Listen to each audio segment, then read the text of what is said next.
The GST portal has a systematic and easy mechanism of filing returns, and the process starts from the returns dashboard. This video will show you the steps of navigating to the returns dashboard in the GST portal. Start by logging into the GST portal with your username and password. Expand the services menu.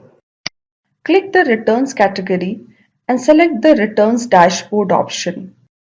On the File Returns page, select the financial year and return filing period, which is the month for which you wish to view or file the return, and then click Search. To view your returns dashboard, GST portal detects the registration type of the taxpayer and displays only those styles here that are applicable to the taxpayer. Also, the previously filed returns will be visible for viewing, but that won't be editable. Normal taxpayers will be able to see the tiles of GSTR1, GSTR2A, GSTR2, GSTR1A, and GSTR3. The tile for annual return would be visible when it becomes due only after completion of the financial year. However, you will be able to access it only upon filing of all the other returns. GSTR1 is the statement of outward supplies made by you in a month and needs to be filed by the 10th of the subsequent month. It contains invoice level details of supplies made to the registered taxpayers, export invoices, and interstate supplies to consumers where the invoice value is of more than 2.5 lakh rupees and the self-assessed liabilities on them. Once you report an invoice and the tax collected on the invoice, the tax amount will be added to your electronic liability register once GSTR3 is submitted. Additionally, the summary values of other type of supplies like sale to consumers, exempt or non-GST supplies etc., advance received and adjusted, invoice issued details, and HSN-wise summary of outward supplies also need to be furnished when filing GSTR1. GSTR2 is the statement of your inward supplies, which is prepared on the basis of auto-drafted details from your supplier's filed return. The taxpayers claim eligible input tax credits in this return and it has to be filed by the 15th of the subsequent month. GSTR3 is the consolidated monthly return which gets auto-populated based on the final values of GSTR1 and GSTR2 after they are filed.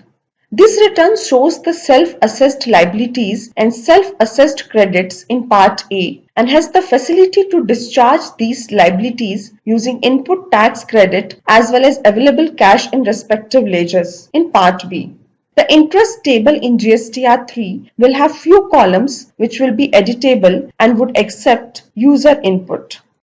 GSTR2A is the auto-populated version of GSTR2. It contains the invoice details and TDS, TCS and IST details as they were originally uploaded by your suppliers or related counterparties in their GSTR1, 5, 6, 7 or 8.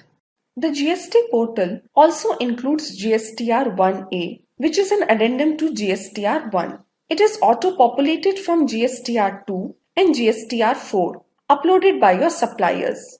GSTR1A gets created if your recipient adds the details of missing invoices or modifies the details of invoices reported by the supplier. The supplier has to accept or reject the invoice-wise items populated in GSTR1A and amend the already filed GSTR1 as necessary. Lastly, GSTR9 is the annual return, which is to be filed by every taxpayer filing GSTR3. It is filed for the current financial year by 31st December of the next financial year. Taxpayers registered under the Input Service Distributor or IST category will only see the option to file GSTR6 return since other returns are not applicable to them. For filing GSTR6, an IST has to furnish the details of credit received and credit distributed to same PAN units. Similarly, if a taxpayer is registered as non-resident foreign taxpayer for a short duration, he will see the tile of GSTR5 return only. Compounding taxpayers will see only the GSTR4 and GSTR4A return, in which they have to file the details of inward supplies and the consolidated turnover on which they have to pay liabilities. Taxpayers who deduct TDS or TCS will see the tiles of only applicable TDS and TCS returns. To know about these returns in greater detail, please watch the related videos or read the manuals and FAQs available under the help section of the GST portal. Thank you.